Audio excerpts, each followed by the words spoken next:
Apocalipse capítulo 5, versos de 1 a 5. E daí o capítulo 6, verso 17. O foco principal deste livro é apresentar a glória do Cristo ressuscitado, vindo em poder e majestade. O tema hoje à noite já está aqui. O que Deus não quer que façamos diante da realidade do fim. O que é que Deus não quer que você faça? Pastor, eu sempre me preocupei em saber o que é que Deus quer que eu faça. Pois é, mas há coisas que Deus quer que a gente não faça. Não tem coisas que o nosso pai dizia para nós na nossa infância, não faça isso. Então, Deus é a mesma coisa. E é isso que nós vamos aprender hoje à noite, se Ele nos permitir. Vamos ler a palavra, depois nós vamos orar.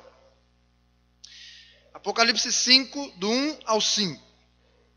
Vi na mão direita daquele que estava sentado no trono, um livro escrito por dentro e por fora, de todo selado com 7 selos. Vi também um anjo forte que proclamava em grande voz: quem é digno de abrir o livro e de lhe desatar os selos? Ora, nem no céu, nem sobre a terra, nem debaixo da terra, ninguém podia abrir o livro, nem mesmo olhar para ele. E eu chorava muito, porque ninguém foi achado digno de abrir o livro, nem mesmo de olhar para ele. Todavia um dos anciãos me disse: não chores, eis que o leão da tribo de Judá, a raiz de Davi, venceu para abrir o livro e os seus 7 selos.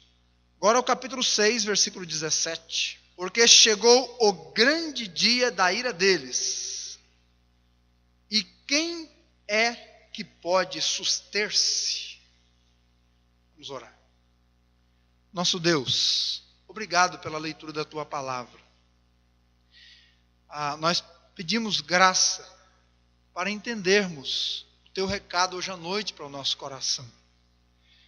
Ajuda-nos, ó Deus, abrindo nosso entendimento e falando conosco com o Teu Espírito pela Tua palavra, de tal forma, Deus, que ao terminar este culto, esta mensagem, todos nós aqui, claramente, tenhamos compreendido o que é que o Senhor realmente quer de nós. Ou, no caso do tema hoje à noite, o que é que o Senhor não quer que a gente faça diante da realidade do fim. Abençoa, nosso Deus, esta hora. É o que te pedimos em nome de Jesus. Amém. Muito bem. A volta de Jesus, irmãos, é o disparar do gatilho dos eventos que trarão inimagináveis catástrofes a este mundo. E a vinda de Jesus é mais certa que a morte. Preste bem atenção no que eu estou te dizendo. A vinda de Jesus é mais certa do que a morte. Porque se Jesus voltar hoje, eu não vou morrer. Amém? E você também não. Então ela é mais certa que a morte. Mas é uma pena que o homem quase não pensa nela. Que pena, não é verdade? Alguns até têm medo de ler sobre a vinda de Jesus. E têm medo de ler o Apocalipse. Eu já encontrei pessoas que dizem ter lido vários livros da Bíblia, mas nunca tiveram coragem de abrir o livro de Apocalipse. Com medo. E no final das contas, a pessoa acaba não se preocupando e nem se preparando realmente para o dia e para a hora que já estão marcados no calendário de Deus, da vinda de Cristo, do encontro do homem com Deus. Irmão, irmã e amigo, Deus já tem tudo pronto. Olha o que a palavra diz em Apocalipse 9,15. E foram soltos os 4 demônios, anjos, caídos, que estavam preparados para a hora, o dia, o mês e o ano, a fim de matarem a 1/3 parte dos homens. Estavam preparados, porque Deus já tem tudo preparado. E se você esteve ontem à noite e viu o slide que eu coloquei ali, o slide mostrava o tempo na mesa de Deus. Então, se o homem não está se preparando, Deus já tem tudo preparado. porque Deus é o ordeiro. Ele tem tudo preparado. Não somente isso, mas Deus tem revelado sempre, antecipadamente, seus juízos. O que por si mesmos, então, são um apelo aos homens de todos os lugares a que se arrependam. Quando o povo de Israel, eles estavam entrando na terra prometida, e eles chegaram diante de Jericó para conquistá-la, Deus disse a Josué: vocês vão conquistar a cidade, vocês vão avançar, mas tudo que está dentro dela está condenado. Não peguem para vocês, porque se vocês pegarem, vocês sofrerão a condenação. E eles desobedeceram, uma parte de Israel desobedeceu. E o que foi que aconteceu? Realmente eles sofreram uma derrota terrível contra uma cidade muito menor. Porque Deus havia proclamado o juízo antes. E sabe por que Deus faz isso? Porque Ele é bom. Primeiro Ele chama, ensina, apela e depois julga. O que é que Deus tem feito todo esse tempo? Por que Ele deixou a revelação do Apocalipse? Por que Ele tem deixado a sua palavra? Porque Ele é diferente da professora da vida. Você sabe que a vida é uma professora. Mas a professora da vida, primeiro dá a prova, depois ensina a lição. Mas como Deus é bom, primeiro Ele dá a lição, mas depois realmente, não é, mostrar para a gente o juízo. E Apocalipse do 5 ao 20 é a lição de hoje à noite. E esse trecho é a clara lição do derramar da ira de Deus sobre o mundo ímpio, o mundo rebelde, dominado pelo maligno e pelas paixões humanas. E nas palavras do profeta, serão dias de angústia, qual nunca houve e jamais haverá de existir, porque o Senhor vem julgar a terra. Dias terríveis que estão por vir, irmãos e irmãs, e o Senhor já nos deu a lição, está aí na sua mão, o livro do Apocalipse, para você ler, para você aprender, para você saber o que está por vir, e sabendo se preparar, para que quando chegar o momento, você esteja pronto para aquela hora, a hora que Deus tem marcado. O que esse trecho nos revela? Primeiro, que Jesus é o que tomará em suas mãos o livro. Você viu ali no capítulo 5, versos de 1 a 5? João chorava muito, porque não achava-se alguém digno de tomar o livro. Aquele livro é a escritura, é o termo de posse.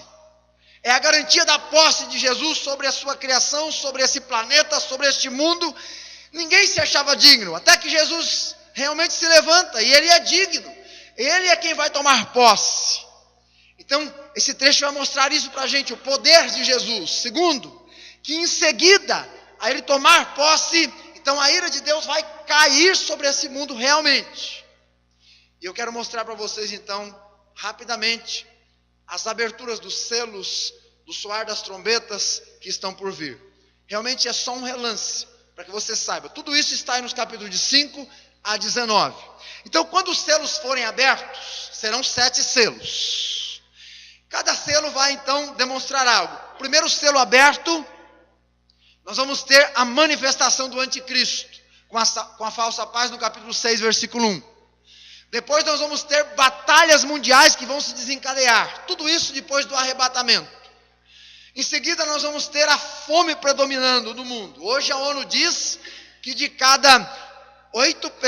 uma em cada 8 pessoas morre de fome.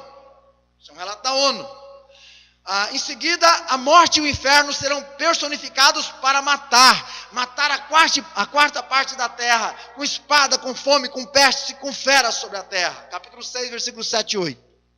Depois disso, os selos estão se abrindo ainda, aí dezenas de crentes que creram no início da tribulação serão martirizados. Olha, essa foto aqui é de uma igreja que foi todinha assassinada recentemente. É uma foto real. Isso aqui não foi montagem. É uma foto real. Mas na tribulação, isso aí será um detalhe diante daquilo que vai acontecer com muitos. Em seguida, o estalo da ira de Deus abalará os céus e a terra.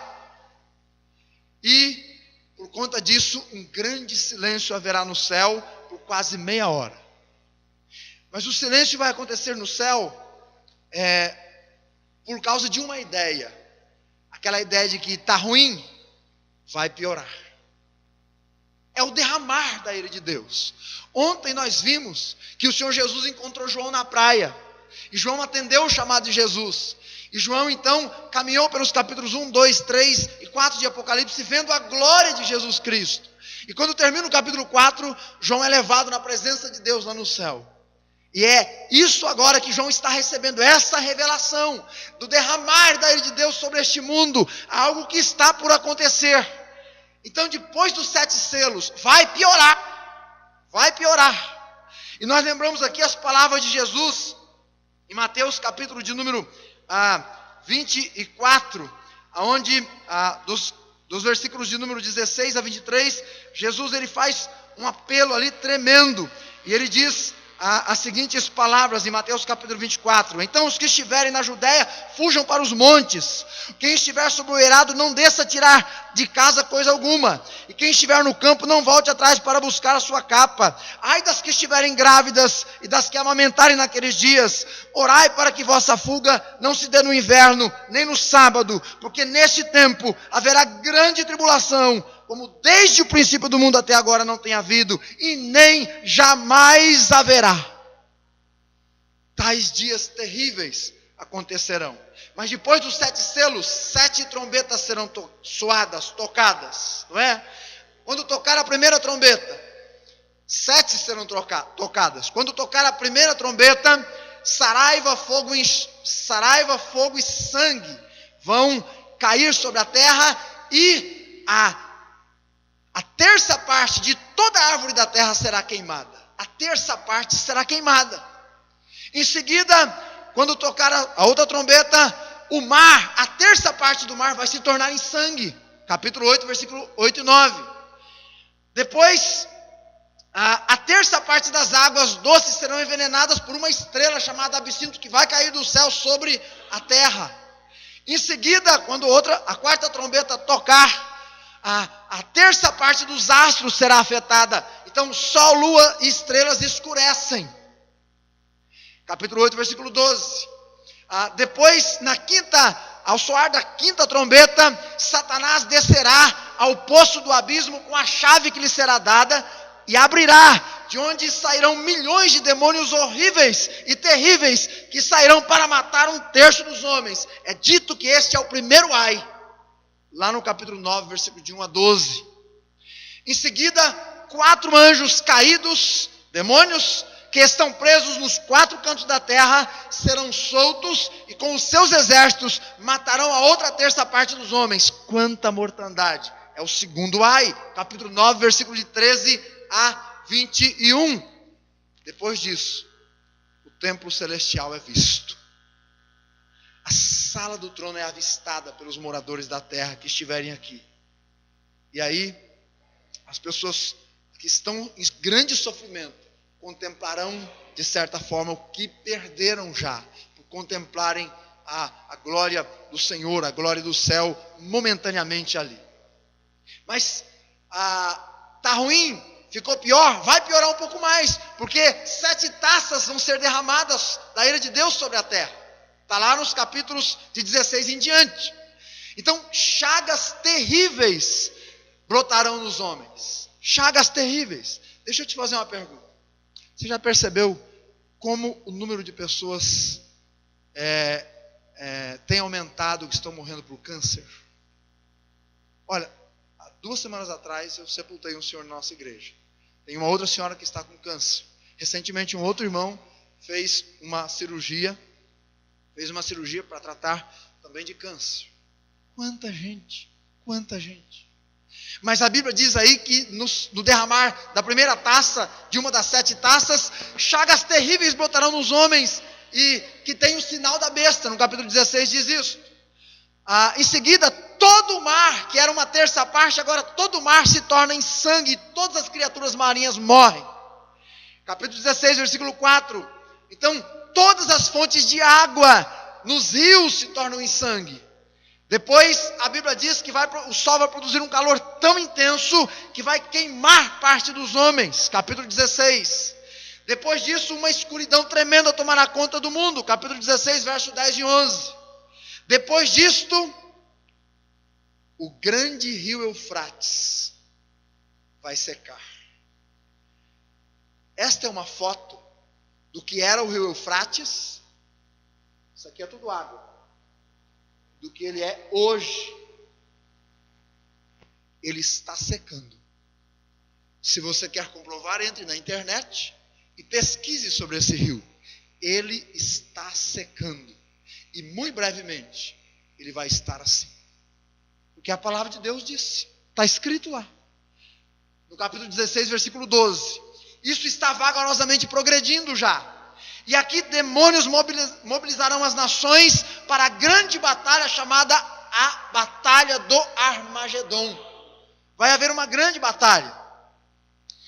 E depois disto, o grande terremoto. Eu nunca estive num terremoto. E dou graças a Deus. Lamento, sinto por aqueles que provaram essa dor. Mas igual a esse, jamais haverá. Diz a palavra de Deus que esse grande terremoto, como nunca houve, desde que há pessoas na terra, vai acontecer. Capítulo 16, versículo 18 e 19. Cidades inteiras vão desaparecer, ilhas vão sumir, pedras de fogo gigantes vão cair do céu. Finalmente, no capítulo 17 em diante, a batalha final se dá. A batalha do Armagedon. E aí no capítulo 19 diz a Bíblia que Jesus vence. No capítulo 19, versículo 7, diz que ele é adorado e recebido. E no capítulo 20, versículo 2, o império do mal é destruído e Satanás é preso. E aí Jesus então, lembra do que ele fez no capítulo 5, que João chorava muito? Quem é digno de tomar o livro? Então Jesus toma posse do livro, toma posse da terra e vai reinar por 1000 anos. Como realmente o Rei dos Reis e o Senhor dos Senhores.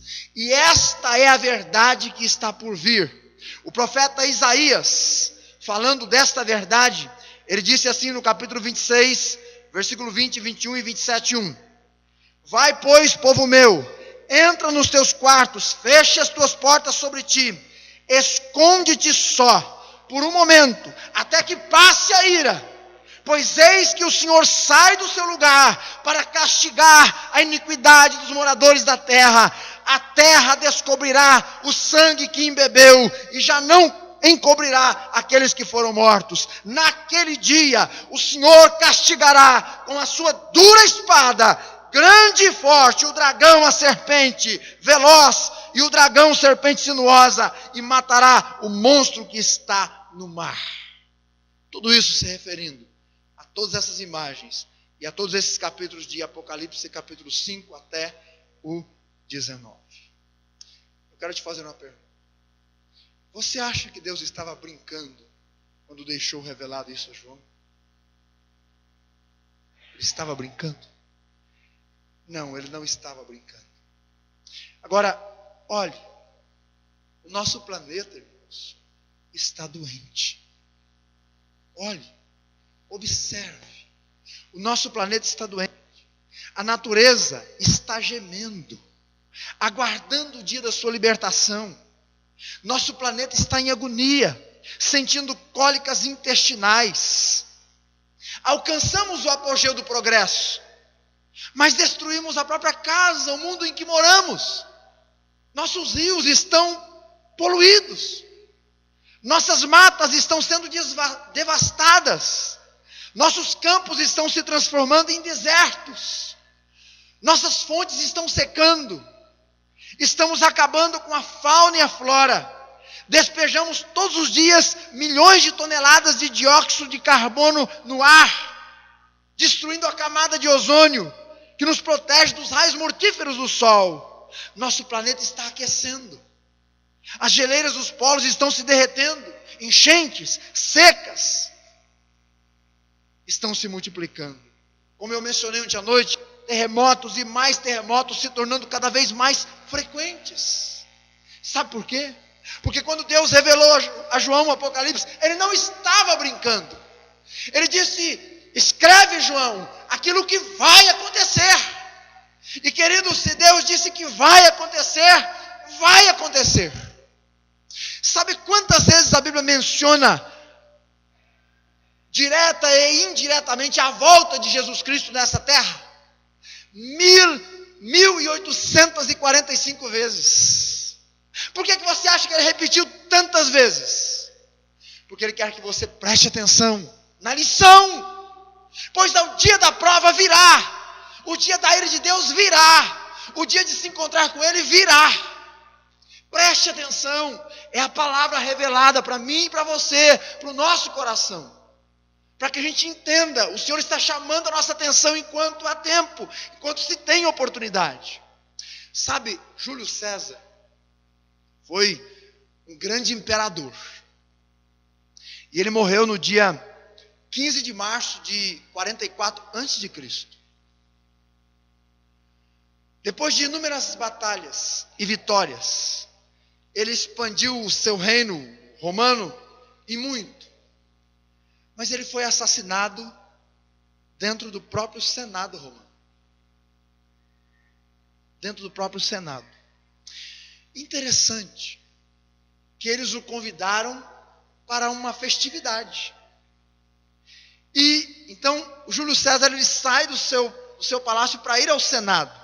Mas no trajeto, Artemidoro de Cnido, que frequentava a casa de Brutus, né, que era alguém muito chegado ao Senado, ele descobriu que na verdade aquele convite era a armadilha para matar Júlio César. Então o que ele fez? Ele escreveu um bilhete. E quando Júlio César ia passando, ele correu perto, entregou o bilhete e disse assim: Júlio, leia, Júlio, leia, Júlio, leia o bilhete. Mas o Júlio César estava tão cheio de si, e tão ocupado, pensando que ia ser homenageado e tanto mais, que ele pegou o bilhete, ele dobrou o bilhete, e ele guardou no bolso, e ele disse, não é? Depois da reunião eu leio. E ele foi para a reunião. Mas na audiência, os traidores o mataram. Na audiência, os traidores o mataram. Sabe o que dizia o bilhete? Júlio, não vá na reunião. É a reunião da sua morte. Você vai ser morto. Não vá na reunião. Mas ele não deu atenção. Ele deixou para lá. Ele deixou para pensar depois. Mas nunca houve o depois. Sabe? Infelizmente, durante a tribulação, quando caírem todas aquelas pragas sobre este mundo aqui, a gente fica pensando assim, puxa, as pessoas que vão estar lá, com certeza, quando virem tudo acontecer, não é? Elas vão se voltar para Deus. A maioria vai se voltar para Deus. Olha comigo na sua Bíblia o que diz Apocalipse 9, versículo 20 e 21. Olha o que diz. Apocalipse 9, verso 20 e 21. Preste atenção naquilo que você vai ler. É extremamente importante.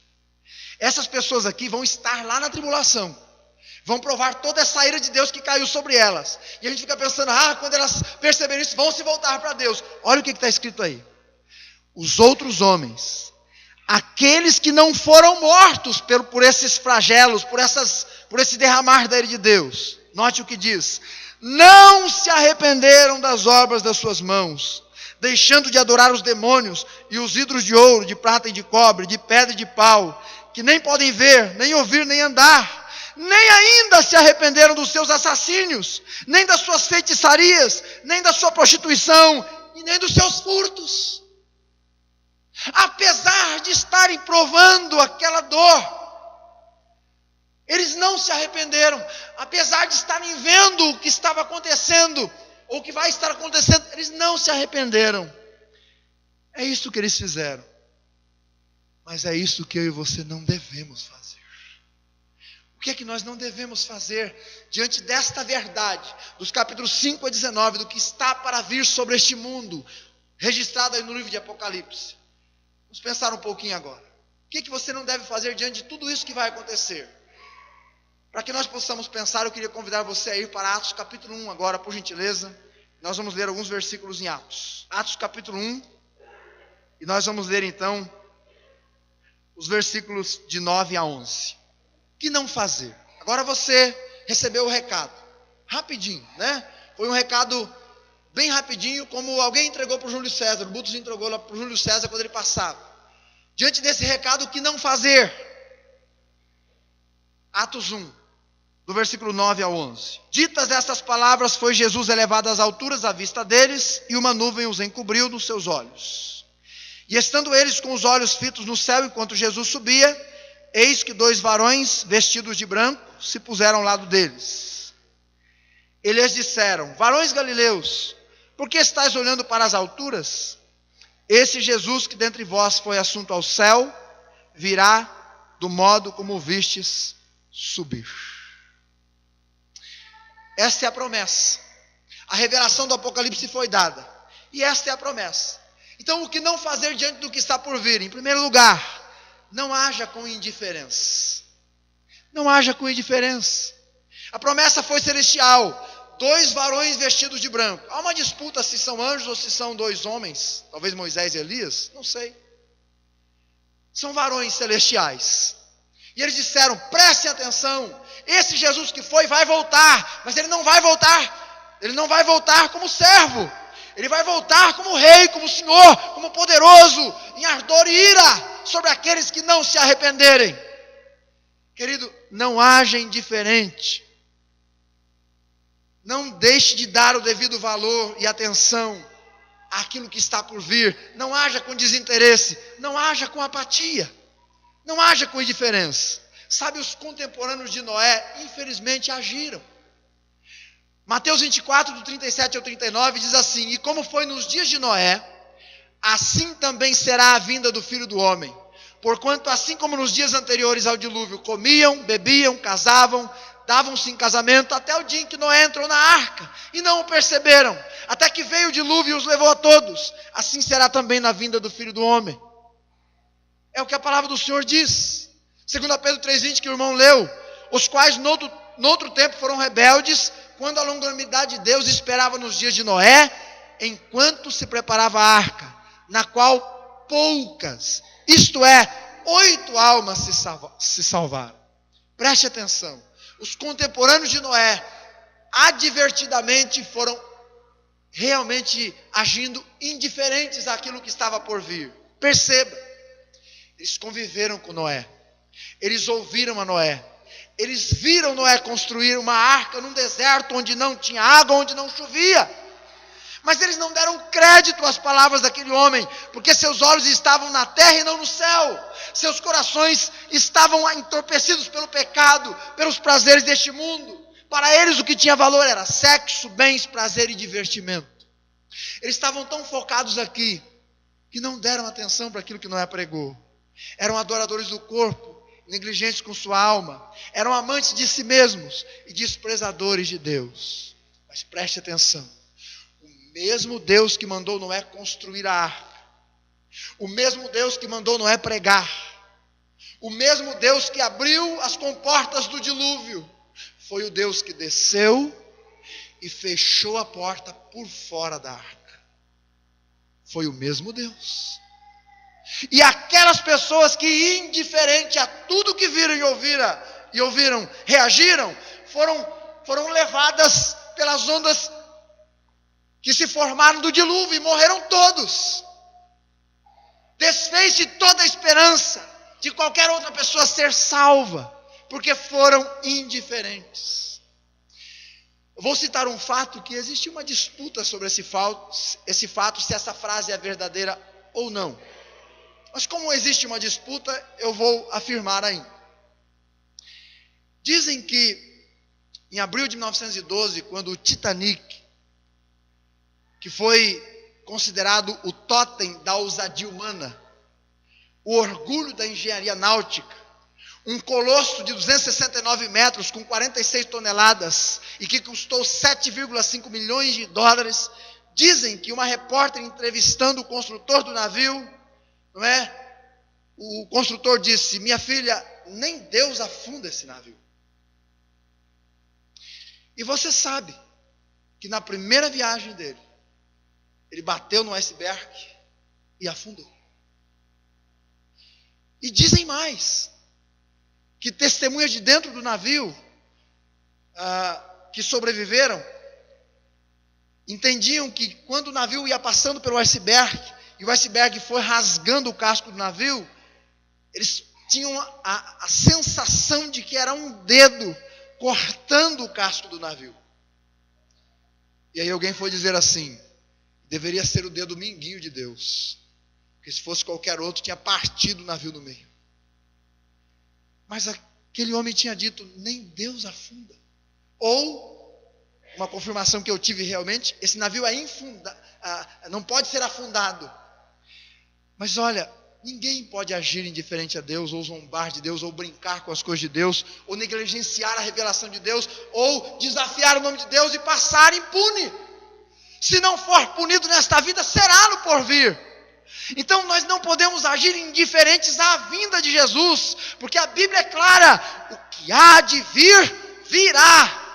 Não sejamos indiferentes para com aquilo que Deus tem prometido na sua palavra. Essa é a primeira coisa que nós não devemos fazer, ser indiferente para aquilo que está por vir. Sonde a sua vida e o seu coração. No que é que você está gastando sua vida de verdade? No que? Em segundo lugar, não se deve agir com desprezo à revelação de Deus. Sabe, irmãos, nunca se cantou tanto nas igrejas hoje. E nunca as igrejas foram tão rasas no conhecimento. É verdade. Você sabe do que eu estou falando. Hoje se canta muito em muitas igrejas. Mas o conhecimento de Deus é raso, é pequeno. Pouco as pessoas sabem da palavra, poucos leem a Bíblia. Se nós fizéssemos uma pesquisa e pedíssemos para que as pessoas levantassem a mão, quem é que lê a Bíblia uma vez por ano, pelo menos? Você ficaria surpreso. Porque os bereanos, não é? No livro de Atos, no decorrer da história, não estão aumentando, parece que estão diminuindo. Agora, a promessa é garantida na palavra. Esse Jesus que dentre os céus, dentre vós foi recebido no céu, há de vir, assim como para o céu o vistes ir. Jesus virá, meus irmãos, e Ele vem para levar a sua igreja, mas Ele também vem para derramar o cálice da ira de Deus sobre este mundo.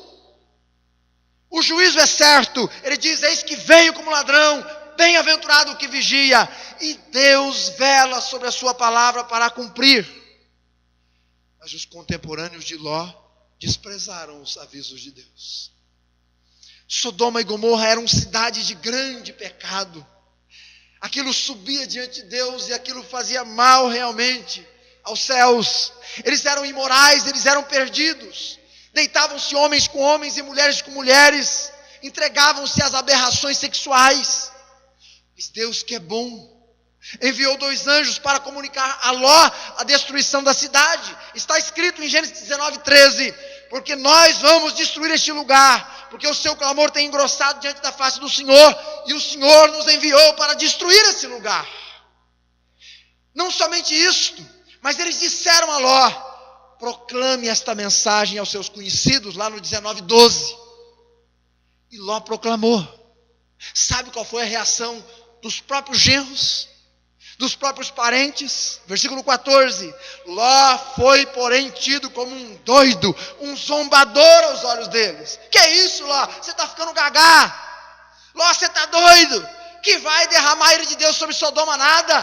Que Deus vai derramar juízo que nada, Ló? Deixa de bobagem.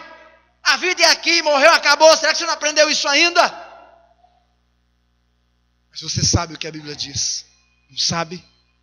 Você sabe que a palavra de Deus diz que aqueles que não levaram a palavra de Deus a sério, foi exatamente o que Deus aconteceu, a ira de Deus veio. Está escrito, então fez o Senhor chover fogo e enxofre desde os céus sobre Sodoma e Gomorra e destruiu a tudo. Deus cumpriu sua palavra de juízo. Jesus prometeu voltar, Ele vai voltar. Ele vai voltar. Não despreze a promessa. O juízo é impostergável. Mas será que nós desprezamos? E se desprezamos, quando é que nós fazemos isto? Fazemos isto, meus irmãos, toda vez que nós deixamos de ajuntar tesouros no céu, para gastar nossa vida miseravelmente ajuntando aqui na terra. Você já percebeu que caixão não tem gaveta? Percebeu? Por que não tem gaveta? Porque ninguém leva nada. Quando eu morava em Marilândia, eu morava na rua que dava no cemitério. E sabe, o tempo todo que eu morei lá, eu nunca vi um caixão passar com um caminhão de mudança atrás. Nunca vi. Você sabe por quê? Porque desse mundo não se leva nada. Mas se não se leva nada, por que é que nós gastamos tanto da nossa vida aqui? Por quê? E investimos tão pouco lá. Sendo que Jesus disse, ajunte tesouros no céu. Ajunte. É lá que você vai viver eternamente. Então, quando nós não ajuntamos, desprezamos. Quando nós não compartilhamos dessa verdade para outras pessoas, desprezamos. Como se não fosse tão importante. Quando nós realmente devotamos o nosso amor a este mundo passageiro, sendo que a Bíblia diz, ora, o mundo passa e a sua concupiscência, mas aquele que faz a vontade de Deus, é esse que permanece eternamente. Nós desprezamos quando omitimos pela nossa vida, a nossa preocupação com as pessoas. Sabe, nós devíamos realmente temer a Deus, amar as pessoas e usar as coisas. Infelizmente, nem todo mundo teme a Deus. E a maior parte das pessoas usa pessoas e ama coisas. Infelizmente, essa é a realidade. Mas quando fazemos isto, desprezamos o que Deus está nos dizendo. Desprezamos quando vivemos como todo mundo, como os contemporâneos de Noé ou de Ló. Desprezamos quando não praticamos 1 João 3,3. E lá diz, todo o que nele tem esta esperança, que esperança da sua volta, daquilo que está revelado, purifica-se a si mesmo. Quando nós não cumprimos isto, irmãos, nós desprezamos. O Mahatma Gandhi não foi um crente, mas ele foi um líder muito importante na Índia. Dizem que foi ele que deu início à implantação da democracia, ou pelo menos tentou lá. Certa feita, depois de já estar famoso, ele fez uma viagem da sua cidade natal para uma cidade interior, onde ele ia participar de uma reunião em homenagem a ele mesmo. E na viagem de trem, ele nunca ia de primeira classe. Ele gostava de ir na terceira classe. Então ele assentou-se na terceira classe, e ao seu lado, um rapaz com um violão, e aquele rapaz era um porcalhão. E durante a viagem ele descascava a bala e jogava pela janela, ele escarrava no chão, e ele foi praticando coisas assim, sabe, vergonhosas. E no momento da viagem, o Mahatma Gandhi falou para ele assim, rapaz, não faça isso não. Olha, você está poluindo aí os rios, você está dando um mau exemplo para as crianças. O que você está pensando da vida? Faça isso não. E ele olhou para o Mahatma Gandhi e disse assim, quem é você, velho? Para me encher a paciência, fica na sua. Cuide da sua vida. Você não percebe que eu sou muito mais jovem que você? Fecha essa boca, senão eu vou fechar ela. Então o Gandhi ficou ali na dele. Passaram-se alguns minutos, ele pegou o violão e começou a cantar uma música popular na Índia que era em homenagem ao Gandhi. E ele cantou aquilo com todo o seu coração, homenageando o Gandhi. E quando ele estava terminando de cantar aquela música, eles estavam chegando na cidadezinha, aquela multidão esperava o Gandhi chegar na cidade. E aí, quando o trem parou, e as pessoas vieram no vidro do trem onde estava o Gandhi, começaram a bater, e ele olhou do seu lado, caiu a ficha. Ele estava sentado diante do seu herói nacional. Então ele caiu de joelhos e disse assim, ai Gandhi, Mahatma Gandhi, me perdoe, olha, realmente eu não queria ter te desacatado, eu não sabia que era você. E ele disse assim, não se preocupe rapaz, eu já te perdoei. Mas tem um detalhe, eu vejo que você é um destes, que até cantam músicas em meus louvores, mas não obedecem aquilo que eu ensino. Até cantam, mas não obedecem aquilo que eu ensino. Não praticam aquilo que eu falo. Querido, ele era um descrente.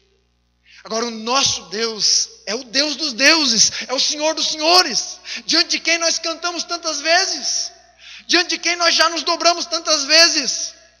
Mas se nós o amamos de verdade, se Ele é o Senhor da nossa vida, se Ele é o nosso Deus, se Ele comanda o nosso coração, aquele que tem esperança na sua vinda, tem que purificar-se a si mesmo, tem que amá-lo sobre todas as coisas, tem que obedecê-lo, tem que fazer o que Ele diz. E o que é que Ele diz? Ele diz na sua palavra. Então, se você ama Cristo, obedeça o que Ele diz. Não despreze a sua vinda. Em último lugar. Terceiro lugar. Não desperdice o tempo que te resta. Aquele que há de vir, virá. O capítulo 11 foi muito claro. Esse Jesus há de vir. Quando? Eu não sei. Eu sei que Ele sabe. Sei que a Bíblia diz que Ele há de vir. E Ele virá.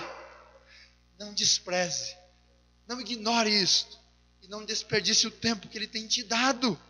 Joel 2, 1 e 2 diz assim: tocai a buzina em Sião, clamem em alta voz nos montes da minha santidade, perturbem-se os moradores da terra, porque o dia do Senhor vem, Ele está perto, dia de trevas, grandes trevas, para os que ficarem, certamente. Os anjos foram usados para dizer que Jesus há de vir. Eles não disseram quando.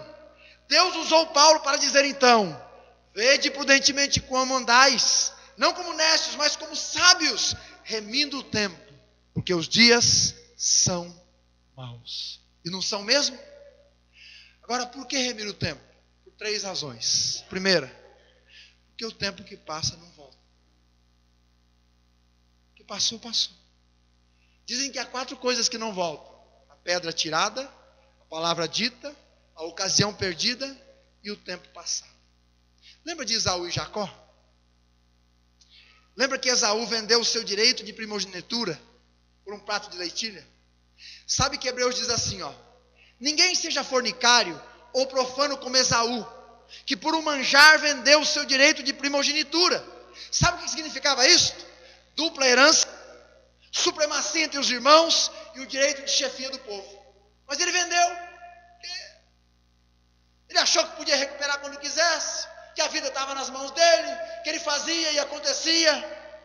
Mas olha o que a Bíblia diz mais: porque bem sabeis que, querendo depois herdar a bênção, foi rejeitado, porque não achou lugar de arrependimento, ainda que com lágrimas houvesse buscado. Passou, passou. Não tem como voltar mais. Acabou. Deus tem te dado tempo de vida. Aproveite. Use para a glória de Deus. Use bem. Não desperdice o seu tempo. O tempo que passa não volta. Segundo, porque ninguém pode mudar o tempo. Eclesiastes 3:1 diz: há tempo para todo propósito. Há tempo para todo propósito. Observe Jesus. Em João capítulo 2, Jesus ainda não se manifestou. Ele está numa festa de casamento. E a Bíblia diz que acaba o vinho. E a mãe, chega e diz assim: Jesus acabou o vinho. Aí o que Jesus diz a ela? Ele diz assim: mulher, ainda não é minha hora. Mas passam-se os dias. Então você vai ler no capítulo 12, versículo 23. Jesus dizendo: agora é chegada a hora do Filho do Homem. Porque há tempo para todo propósito, debaixo do céu. Há tempo de você plantar, e vai chegar o tempo de você colher. Hoje talvez seja o tempo de você estudar, de obedecer, de trabalhar, de investir na sua vida pessoal, de investir na sua vida com Deus, de você parar para aprender, parar para entender. Vai chegar o tempo que você vai desfrutar. Hoje talvez seja um tempo de você sofrer angústia dentro da sua casa, sofrimento com aquelas pessoas que ainda não se converteram, mas vai chegar o tempo de você colher. Deus tem o tempo determinado. Agora não perca tempo, não tente antecipar o tempo e nem tente mudar o tempo. Não faça isso. Por quê? Porque ninguém pode mudar o que Deus estabeleceu. Apenas use com sabedoria o tempo que Deus te deu, porque aquele que há de vir virá. Quando ele vier, ele vai levar a sua igreja, e a ira de Deus, como você viu, vai cair sobre esse mundo. Escute isso que eu vou ler para você. Deus pede estrita conta do meu tempo. Eu vou do meu tempo dar-lhe conta. Eu vou. Mas como eu vou dar conta sem tempo, tanta conta? Eu que gastei sem conta tanto tempo. Para dar conta feita a tempo, o tempo me foi dado, mas eu não fiz conta. Não quis, sobrando tempo, fazer contas. Hoje quero acertar a conta, mas não há mais tempo. Ó, vocês que têm tempo, sem conta, não gastem vosso tempo em passatempos. Cuidem enquanto é tempo a vossa conta. Pois aqueles que sem conta gastam tempo, quando chegar o tempo de prestar conta, vão chorar como eu, o autor deste poema, por não ter mais tempo. Deus tem nos dado tempo. Ele diz, eu virei, ainda tem tempo. Acerte a vida, mude de rumo. Tome conta daquilo que Deus tem te dado de verdade. Porque ninguém pode mudar o tempo. E o meu e o teu vai chegar uma hora de prestar conta. Terceiro, porque o tempo de Deus é diferente do nosso. É diferente. Isaías 55, 8 e 9. Porque os meus pensamentos não são os vossos pensamentos, nem os vossos caminhos os meus caminhos, diz o Senhor. Porque assim como os céus são mais altos do que a terra, assim são os meus caminhos mais altos do que os vossos caminhos, e os meus pensamentos mais altos do que os vossos pensamentos. O pensamento de Deus é mais alto que o meu e o seu. O tempo dele é diferente do nosso. Não é a minha agenda que vai prevalecer diante de Deus, é a dele que vai prevalecer na minha vida e na sua. E o tempo está passando, irmão e amigo. Você não está no controle do tempo. Deus está. É a agenda dele que prevalecerá. Perguntaram para John Wesley: o que você gostaria de estar fazendo quando Jesus voltar? Olha o que ele respondeu. Olha, eu gostaria de estar fazendo o que eu sempre faço. Estou trabalhando para ele, dia após dia, aguardando a sua volta. É isso que eu quero estar fazendo quando ele voltar. Trabalhando para ele e aguardando ele vir buscar. Hoje ainda há tempo. Você está aqui, eu também. Eu não sei quanto tempo a gente tem. Então é hora da gente colocar a nossa vida no altar de Deus. Dizer, Senhor, se tiver algo para ser consertado, eu quero consertar hoje. Eu quero ir para o final dizendo que uma certa mãe tinha uma filha linda, uma moça linda. E por vezes, quando esta menina desejou saber sobre as coisas de Deus, a mãe, iludida pelas vaidades e os prazeres da vida e as atrações mundanas, dizia para a filha: filha, amanhã a mamãe te ensina sobre essas coisas de Deus. E o tempo foi passando. A mãe não teve tempo para tomar tempo em favor da criança. E a criança cresceu e se tornou uma mulher, uma jovem bela e viçosa, mas vaidosa, como a mãe. Imitava seus hábitos, seus estilos, suas palavras, seus gostos. Frequentava juntamente com a mãe as baladas, os clubes da vaidade, do prazer e das emoções. Todas as suas expectativas e esperanças estavam voltadas para este mundo. Por vezes, mãe e filha foram chamadas a um apelo de entregarem suas vidas a Jesus, e a resposta sempre era: amanhã vamos pensar nisso. Mas um dia aquela jovem, que viajava dentro de um carro, numa folia só, sofreu um acidente trágico. Os que estavam no veículo, todos morreram, inclusive ela. Estavam alcoolizados. Mas no ato do acidente, a mãe foi chamada, e a mãe correu até onde a menina estava, e chegou lá, ela estava viva ainda. E a mãe pegou aquela filha nos braços. E quando a mãe pegou aquela filha nos braços, ela, já derramando sangue, ainda balbuciava. E ela olhou para a mãe e disse assim: mãe querida, você me ensinou tantas coisas nessa vida. Você me ensinou a me enfeitar, mãe. Você me ensinou a me maquiar, mãe. Você me ensinou a namorar, mãe, a ser maliciosa. Você me ensinou a aproveitar ao máximo as coisas desse mundo, mãe. Mas, mãe, agora eu te imploro, me ensine a morrer. Por favor, me ensine a morrer. Eu sinto as trevas inundando a minha alma. Para onde que eu vou, mãe? O que será da minha alma, mãe? Me socorre, minha mãe. Você não me ensinou sobre Deus. Você não me ensinou sobre a existência do céu. Você não me ensinou sobre a existência do inferno. Eu não sei como chegar lá, mãe. E agora o que vai ser de mim? E nos seus últimos suspiros, alguém que esperou para amanhã ser amigo de Deus, preparar-se para o seu encontro, morreu sem nunca o ter encontrado neste mundo. Quanto tempo você tem? Quanto tempo eu tenho? Eu não sei. Uma coisa eu sei. Ele disse assim: virei outra vez. E ele virá. E eu e você temos que estar preparados. Não haja com indiferença. Não despreze a revelação. E aproveite o tempo que te resta para viver uma vida digna do nome que você carrega. Se você o carrega, no nome de Jesus. Se não, você tem que crer nele hoje à noite, arrependido dos seus pecados. Eu queria que você pensasse um pouquinho naquilo que você ouviu. A gente vê as imagens, a gente começa a pensar no que está por vir. E a gente começa, se você é uma pessoa normal, você pensou na sua vida agora. Como você tem vivido ela aqui. Como você tem usado os dias que Deus te deu. Como você tem se preparado para o futuro, que vai chegar, quer queiramos ou não.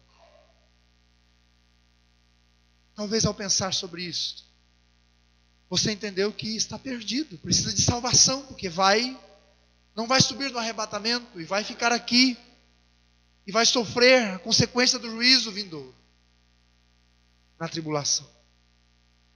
Talvez você seja crente já, mas estava vivendo como se nada disso fosse realmente realidade. Mas hoje o Espírito Santo falou ao seu coração, como falou ao autor da letra deste hino que eu vou cantar. E quando esta pessoa aqui entendeu, ela arrependeu-se, rogou o perdão de Deus e quis uma vida diferente. Queira Deus que seja esse o desejo do seu coração. Perdoa-me, Senhor, se eu não vivi para te servir. Se em meu agir o teu amor também não refletir. Perdoa-me, Senhor, sem teu caminho eu não segui. Se falhas cometi, se tua doce voz não quis ouvir. Escuta minha oração, Senhor. Desejo aqui viver para o teu louvor. Ensina a te ouvir e com amor servir. Tantos passos teus aqui seguir. Perdoa-me, Senhor, se eu de ti me afastei. Se em meu caminho escuro tua voz não procurei. Perdoa-me, Senhor, se na aflição não te busquei.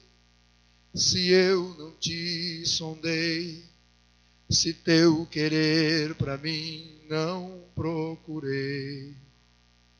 Perdoa-me, Senhor, se frutos eu não produzi, se indiferente a tudo a missão eu não cumpri. Perdoa-me, Senhor, se os campos brancos eu não vi, se só para mim vivi. Se meus talentos não desenvolvi. Escuta minha oração, Senhor. Desejo aqui viver para teu louvor. Ensina-me a agir e meu dever cumprir. E frutos dignos dedicar a ti. Em confissão no teu altar de amor estou aqui. Pela tua palavra claramente eu compreendi que tu perdoas sempre qualquer um que vem a ti. Pleno arrependido, e pronto a sua vida mudar. Escuta minha oração, Senhor. Desejo aqui viver para o teu louvor. Ensina-me a agir e meu dever cumprir, e frutos dignos dedicar a ti. Escuta minha oração, Senhor. Desejo aqui viver para o teu louvor. Ensina-me a voltar e junto a ti estar, e em tua graça sempre confiar. Ensina-me a agir e teu dever cumprir, e frutos dignos dedicar-te a ti. Tu és o que sonda o nosso coração. Nós aprendemos isto ontem. O Senhor conhece tudo sobre nós. Inclusive, Senhor, o Senhor conhece muitas vezes a realidade de que, apesar de nós sabermos daquilo que está por vir, nem sempre agimos corretamente. Vamos nos entretendo com este mundo, Senhor. Vamos trabalhando tanto, vamos correndo para lá e para cá. Cuidamos de uma coisa e de outra, e às vezes nem lembramos de que ainda hoje poderemos estar contigo para sempre. Ó Senhor, perdoa-nos, socorre-nos, Deus. Livra-nos de vivermos iludidos com este mundo, Pai. Livra-nos, Senhor Deus, realmente de darmos todo o nosso suor e nossas lágrimas e nosso trabalho só para esta vida aqui. Faz com que a gente enxergue a realidade daquilo que a Tua Palavra apresenta. Cause uma chama no nosso coração de esperança viva por Jesus. Faz com que cada amanhecer seja no abrir dos nossos olhos, o renovar das nossas esperanças. De que ainda hoje, talvez nesta hora, neste dia, vamos ouvir os sons do Senhor no arrebatamento e iremos para nos encontrar contigo. Ajuda-nos, Senhor, a lembrar que tudo que o Senhor tem prometido, o Senhor cumpre. De modo que não permita que nós desperdicemos o tempo que o Senhor nos deu. Ajuda-nos. Que a nossa vida, Senhor, não seja gasta de outra forma, a não ser, mesmo no trabalho, mesmo na família, mesmo na escola, mesmo no cotidiano, gasta todinho em prol do Senhor, para o teu louvor e glória. Abençoa-nos em nome de Jesus.